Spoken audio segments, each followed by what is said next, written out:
Los Hamptons resplandecían bajo el sol de julio mientras las olas del Atlántico lamían suavemente la costa. Las mansiones de varios millones de dólares se alineaban en la playa como centinelas silenciosos, cada una con sus propios secretos ocultos tras ventanales y puertas de roble macizo. En el 450 en The Meadow Lane, la residencia de verano de los Morrison brillaba como una joya más en este colar de opulencia, pero nadie podría haber imaginado que tras sus muros blancos y sus cuidados jardines se gestaba una tragedia que sacudiría los cimientos de esta comunidad de élite. Rebecca Morrison, de 42 años, había construido lo que muchos considerarían una vida perfecta. Graduada cum laude en Yale, donde conoció a su futuro esposo durante el segundo año de universidad, había escalado rápidamente en el mundo corporativo hasta convertirse en vicepresidenta ejecutiva de marketing, en una de las agencias más prestigiosas de Manhattan. Sus colegas la describían como brillante, determinada y sorprendentemente humilde a pesar de su éxito. Madre dedicada de 2 niños, parecía mantener el equilibrio perfecto entre su carrera meteórica y su vida familiar. Su esposo, James Morrison, de 45 años, era uno de los socios más jóvenes en Goldman Sachs, conocido tanto por su brillantez financiera como por su apariencia de estrella de cine. Alto, atlético, con el tipo de sonrisa que podía desarmar a cualquiera en una sala de juntas, James había construido su reputación como uno de los gestores de fondos más agresivos de Wall Street. Los rumores sobre sus bonificaciones anuales eran tema frecuente de conversación en los círculos financieros de Nueva York. Los fines de semana de verano, en los Hamptons eran una tradición familiar que se remontaba a 5 años atrás, cuando compraron la propiedad como regalo de aniversario. La casa, una mansión de estilo colonial de 8,500 pies cuadrados con vista al océano, se había convertido en su refugio del ajetreo de la ciudad.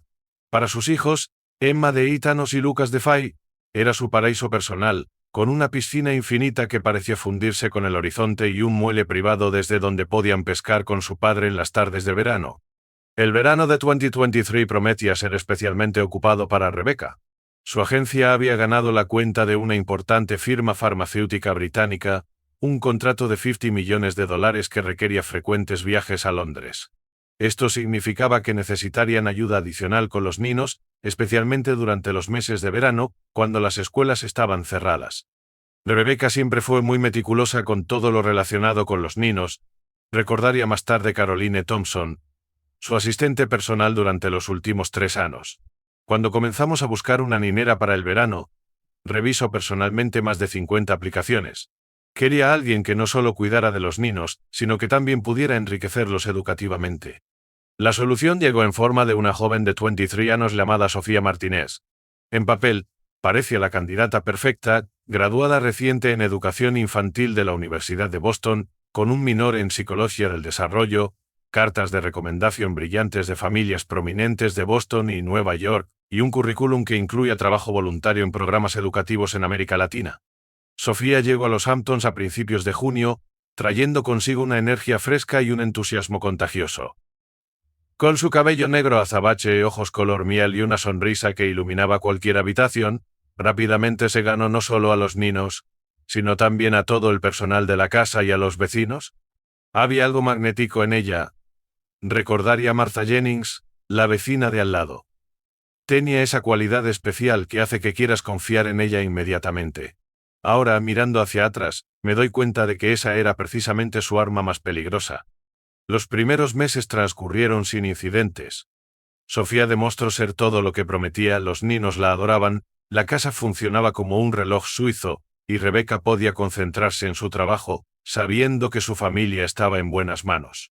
Las fotos en el Instagram de Sofía mostraban días felices en la playa con Emma y Lucas, tardes de helados en Main Street, y excursiones al faro de Montauk.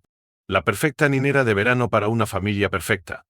Sin embargo, como suele suceder en estas historias, las apariencias engañan. Detrás de las sonrisas para las redes sociales y las tarjetas postales de felicidad veraniega, se estaba desarrollando una dinámica mucho más oscura. Todo comenzó con pequeños detalles que solo los más observadores podrían haber notado. James comenzó a modificar sus rutinas de forma sutil, pero significativa. Sus habituales noches de póker con los vecinos los jueves se volvieron menos frecuentes, siempre con excusas plausibles pero vagas. Empezó a trabajar desde casa más a menudo, algo inusual para un hombre que siempre había preferido la energía de Street. Sofía, por su parte, comenzó a experimentar una transformación gradual. Sus prácticos shorts y camisetas fueron reemplazados por vestidos de verano más elaborados del arcas de diseñador. Su maquillaje, antes natural y discreto, se volvió más sofisticado. Pequeños detalles, un collar de Cartier que apareció misteriosamente en su cuello, un bolso de Chanel que había estado ahorrando para comprar, perfumes caros que emanaban de su piel durante las cenas familiares. Hubo un cambio sutil en la atmósfera de la casa, comentaría posteriormente Caroline Thompson, la asistente personal de Rebecca. Era como si el aire se volviera más denso cuando James y Sofía estaban en la misma habitación. Las miradas duraban una fracción de segundo más de lo apropiado. Las conversaciones casuales siempre parecían tener un subtexto que no podías descifrar completamente. El personal de servicio comenzó a notar patrones extraños. María González, la cocinera, observó que James comenzó a saltarse sus usuales almuerzos de negocios en la ciudad para comer en casa, precisamente los días en que Rebecca tenía videoconferencias programadas con Londres. El jardinero los encontró más de una vez teniendo conversaciones privadas en el invernadero, que casualmente quedaba fuera del alcance de las cámaras de seguridad de la propiedad. A mediados de agosto, Rebecca comenzó a notar pequeñas discrepancias en los horarios. James cancelaba reuniones tarde en la oficina para pasar más tiempo con los niños, pero curiosamente esas tardes coincidían con las salidas de Sofía a la playa con Emma y Lucas. Las facturas de la tarjeta de crédito mostraban cargos en restaurantes discretos de Southampton que James nunca mencionaba, siempre para 2 personas. La tensión en la casa crecía de manera imperceptible pero constante. Rebecca comenzó a sufrir de insomnio, pasando largas horas en el balcón de su dormitorio, observando el océano y fumando cigarrillos que había dejado años atrás. Los niños se volvieron más callados, sintiendo instintivamente que algo no estaba bien en su paraíso veraniego. Emma, la mayor, comenzó a hacer preguntas incómodas durante sus sesiones de terapia en la ciudad. ¿Por qué papá y Sofía siempre susurran cuando creen que no los vemos? Le preguntó a su terapeuta infantil. ¿Por qué mamá llora en el vano cuando cree que estamos dormidos? Ladrá. Sarah Klein, la terapeuta, intentó alertar discretamente a Rebecca sobre estos comentarios, pero Rebecca, consumida por su proyecto en Londres, y quizá subconscientemente, evitando enfrentar la verdad, minimizó las preocupaciones. Los niños tienen mucha imaginación, respondió con una sonrisa tensa. James está bajo mucha presión en el trabajo, y Sofía ha sido un ángel con todos nosotros. Pero las grietas en la fachada de perfección comenzaban a ser demasiado evidentes para ignorarlas. Rebecca encontró un recibo de la perla en el bolsillo de la chaqueta de James, lencería fina que nunca llegó a sus manos. Un pendiente de diamantes que no le pertenecía apareció entre los cojines del sofá del estudio. Pequeñas pistas que su mente racional intentaba explicar, pero que su instinto sabía exactamente cómo interpretar. Una noche particularmente húmeda de finales de agosto, Rebecca decidió regresar temprano de la ciudad, cancelando una cena de negocios debido a una migraña. El Uber la dejó frente a la casa poco después de las 9. Las luces estaban apagadas, excepto por el suave resplandor que venía del estudio de James en el primer piso, y una música suave que flotaba en el aire nocturno. La vi en Ross, la misma canción que había sonado en su boda. El corazón de Rebecca latía con fuerza mientras introducía el código de seguridad. El sonido de risas ahogadas y el tintineo de copas de vino llegaban desde el estudio. Con pasos silenciosos, se acercó a la puerta entreabierta. La escena que presenció quedaría grabada en su memoria para siempre. James y Sofía, íntimamente entrelazados en el sofá de cuero italiano, rodeados de velas encendidas, y una botella de Chateau Lafite 1982, el vino favorito de Rebecca, abierto sobre la mesa. Rebecca no dijo nada. Con una calma que más tarde no podría explicar, subió las escaleras silenciosamente, empacó una pequeña maleta y despertó suavemente a los niños. Emma, medio dormida, preguntó qué sucedía. «Vamos a tener una pijamada especial con la tía Sara», susurró Rebecca, manteniendo la compostura por sus hijos mientras su mundo se desmoronaba. Las siguientes semanas fueron un torbellino de reuniones con abogados, mediadores y terapeutas. James se mudó temporalmente al Southampton Inn, mientras Sofía desapareció discretamente de la escena, supuestamente de regreso a Boston. La noticia del inminente divorcio de los Morrison se extendió por los Hamptons como un incendio forestal, alimentando el circuito interminable de chismes de la élite de Nueva York. Fue como si una bomba hubiera explotado en cámara lenta, recordaría posteriormente Thomas Greene, el abogado de Rebecca. Todos los ingredientes estaban allí: dinero, poder, traición. y una diferencia de edad lo suficientemente escandalosa como para mantener ocupados a los chismosos de los Hamptons durante años. Pero lo que nadie sabía entonces era que esto era solo el principio de algo mucho más siniestro. El proceso de divorcio prometía ser uno de los más costosos en la historia reciente de Nueva York. La fortuna de James se estimaba en más de $200 millones, y Rebecca estaba decidida a obtener su parte justa, especialmente considerando las circunstancias de la separación. Su equipo legal comenzó a descubrir irregularidades financieras que sugerían que James había estado ocultando activos durante años. Los tabloides comenzaron a circular rumores sobre correos electrónicos comprometedores, transferencias bancarias sospechosas y encuentros clandestinos en hoteles de lujo. El New York Post publicó una serie de fotografías de James y Sofía en varios restaurantes exclusivos de Manhattan, sugiriendo que la aventura había comenzado mucho antes de que Sofía llegara a los Hamptons. Rebecca se sumergió en su trabajo, pasando más tiempo en Londres para evitar el circo mediático que se había desatado en Nueva York. Los niños comenzaron a ver a un terapeuta especializado en trauma infantil, mientras que James contrataba a un equipo de relaciones públicas para manejar el daño a su imagen. Pero entonces, a principios de octubre, todo dio un giro macabro. Rebecca había regresado de Londres para una serie de reuniones con sus abogados. La mañana del 3 de octubre, Carmen Ramírez, quien había trabajado como ama de llaves para los Morrison durante los últimos 3 años, llegó a la casa como de costumbre a las 7:30 am. Encontró a Rebecca inconsciente en el piso de la cocina, una botella de vino tinto derramada a su lado. Al principio pensé que se había desmayado, declararía Carmen más tarde. Pero cuando me acerqué vi que apenas respiraba. Su piel estaba azulada y sus labios, nunca olvidar el color de sus labios. Los paramédicos llegaron en menos de 10 minutos. En el camino al Southampton Hospital, Rebecca sufrió 2 paros cardíacos. Los médicos lograron estabilizarla, pero las pruebas toxicológicas revelaron algo alarmante: niveles letales de fentanilo en su sistema.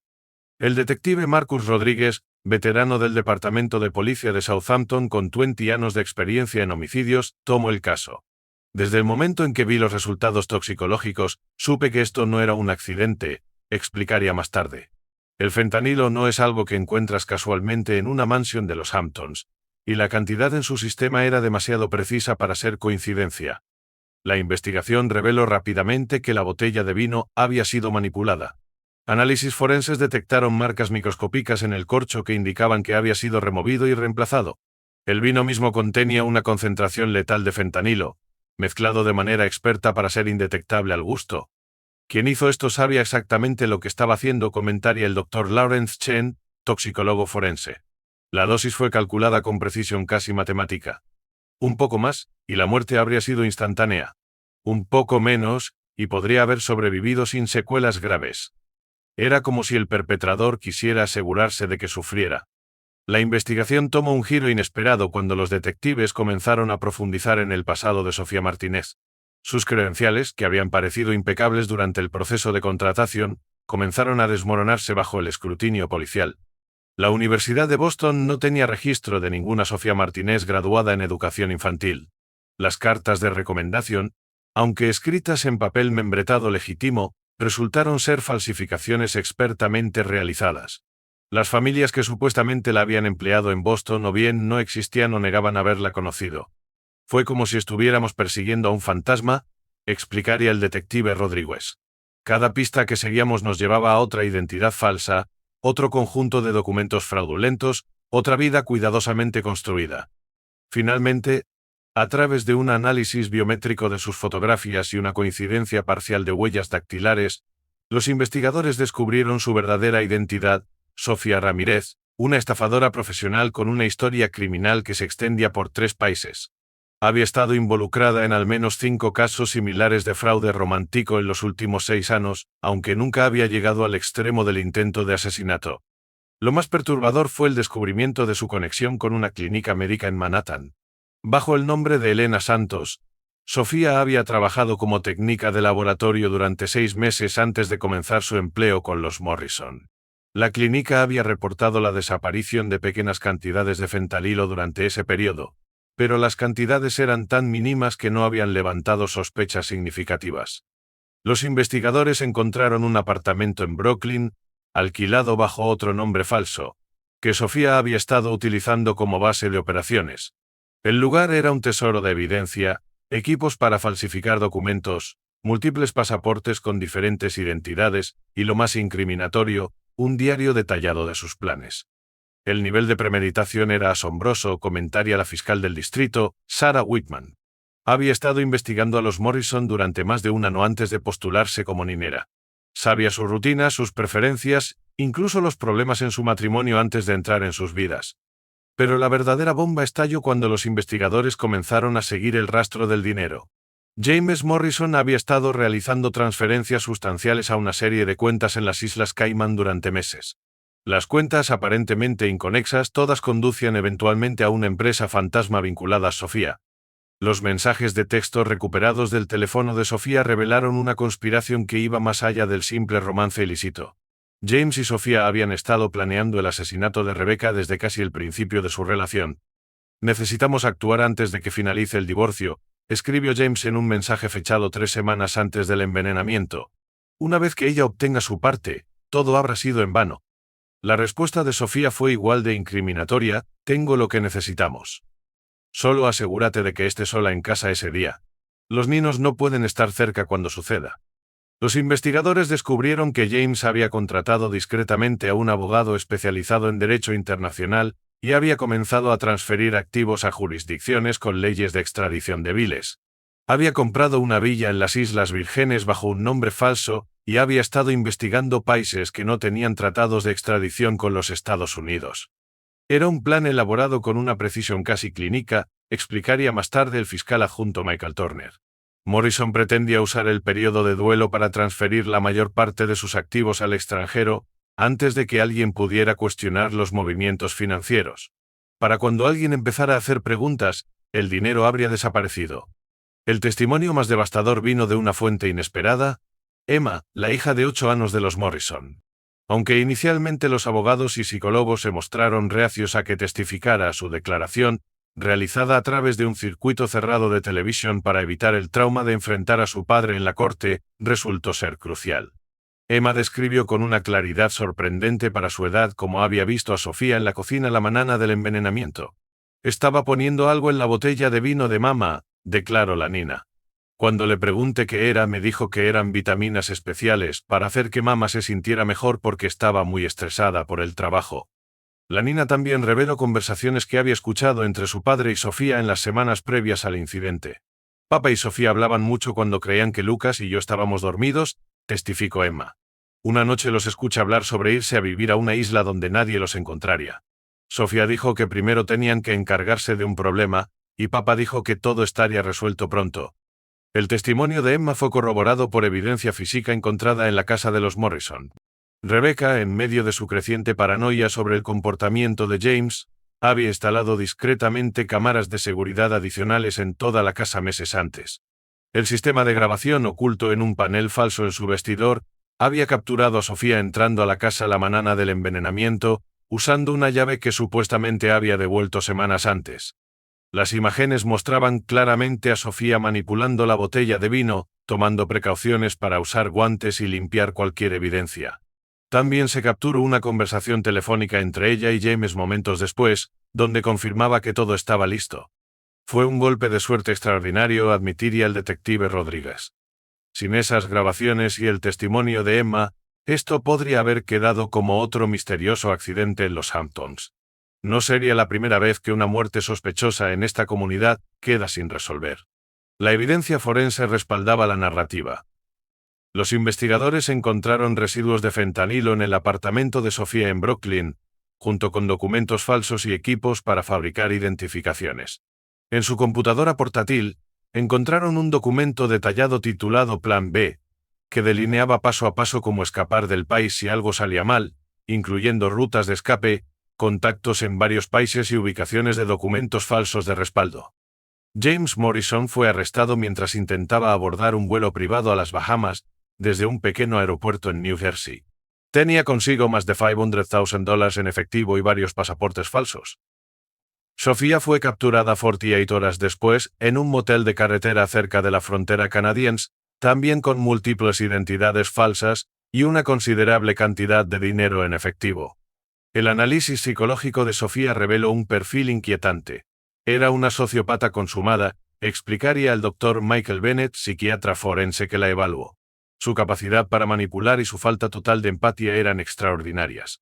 James Morrison, con todo su éxito y sofisticación, fue tan solo otra víctima de su capacidad de manipulación, aunque él mismo se convirtió en un participante voluntario en el intento de asesinato. Durante el juicio, que duró 6 semanas y captó la atención nacional, salieron a la luz más detalles perturbadores. Se descubrió que Sofía había investigado extensamente a los Morrison antes de postularse como niñera. Había estudiado los hábitos de Rebecca, sus rutinas, incluso sus preferencias en vinos. Había creado un elaborado perfil psicológico de James, identificando sus vulnerabilidades y puntos débiles que podría explotar. Los correos electrónicos recuperados mostraron que James había estado buscando activamente formas de evadir el acuerdo de divorcio meses antes de que Rebecca descubriera la aventura. La muerte sería más barata que el divorcio, escribió en un mensaje particularmente incriminatorio a Sofía. Con el seguro de vida y evitando la división de bienes, podríamos empezar una nueva vida sin preocupaciones financieras. Durante el contrainterrogatorio, Sofía finalmente se quebró, con una frialdad que heló la sala del tribunal. Admitió que había estado planeando estafas similares durante años, aunque esta era la primera vez que había llegado al punto del intento de asesinato. Describió metódicamente cómo había manipulado a James, jugando con sus inseguridades sobre el envejecimiento y su resentimiento por el éxito profesional de Rebecca.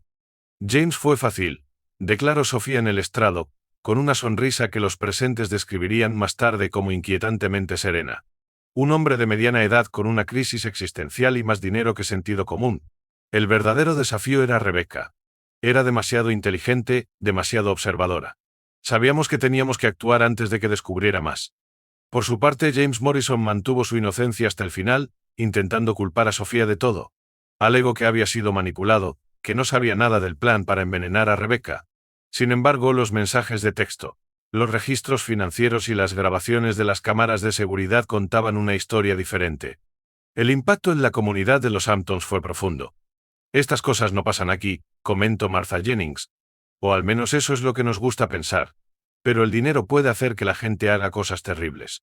Esta historia nos recordó que las apariencias pueden ser engañosas incluso en los círculos más exclusivos. Rebecca Morrison se recuperó completamente y se convirtió en una defensora activa de la seguridad en el cuidado y la verificación de antecedentes. Estableció una fundación para ayudar a las víctimas de fraude romántico y violencia doméstica, utilizando su propia experiencia para crear conciencia sobre los peligros de confiar ciegamente en las credenciales aparentemente impecables.